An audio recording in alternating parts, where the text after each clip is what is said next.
নমস্কার, কেমন আছেন সবাই? আমি ঋতু।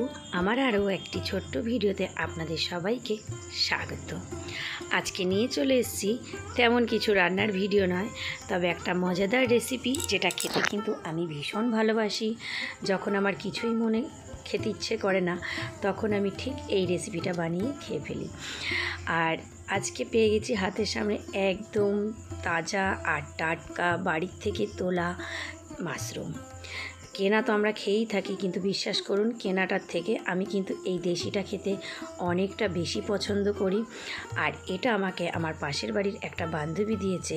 তা আমি প্রথমে দেখাই গেল এর যে চৌকাটা আমি খুব ভালো করে হাতের সাহায্যে পরিষ্কার করে নিয়ে ভালো করে ধুয়ে নিয়েছি এবং ছোট ছোট টুকরো করে নিয়েছি।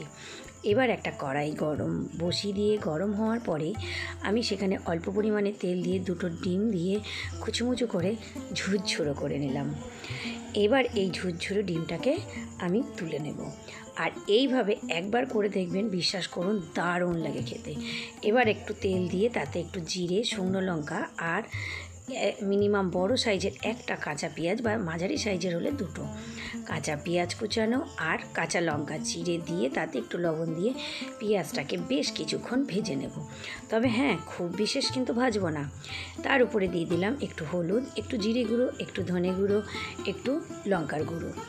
এটা দিয়ে আর সঙ্গে যে কেটে রাখা মাশরুমটা ছিল সেটাও দিয়ে দিলাম। এবার এই সমস্ত কিছুকে খুব ভালো করে নাড়াচাড়া করে নিলাম। এই যে দেখে বোঝাই যাচ্ছে পাশ থেকে কিন্তু একটু তেলটাও ছাড়তে লেগেছে। তবুও আমি খুব ভালো করে এটাকে কিন্তু এখন আমি গ্যাসের ফ্লেমটা একদম লো ফ্লেমে রেখেছি। খুব ভালো করে নাড়াচাড়া করে যখন বেশ প্রায় সিদ্ধ হয়ে আসলো, তখন আমি ভেজে রাখা ডিমগুলোকে দিয়ে দিলাম। ডিমটা দিয়েও আমি 3 থেকে 4 মিনিট মতন ভেজে নিয়ে আমি এটাকে 2 মিনিটের জন্য ঢেকে দিয়েছিলাম।